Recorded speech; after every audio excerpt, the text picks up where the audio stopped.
একবার ঘরটা দেখে আসি।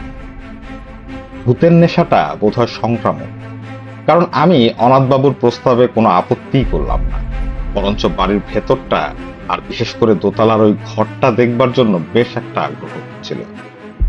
সদর দরজা দিয়ে ঢুকে দেখি বিরাট উঠোন ও নাট মন্দির। 100-150 বছরের কত উৎসব, কত অনুষ্ঠান, কত পূজা পার্বণ যাত্রা এখানে হয়েছে তার কোনো চিহ্ন আজ নেই।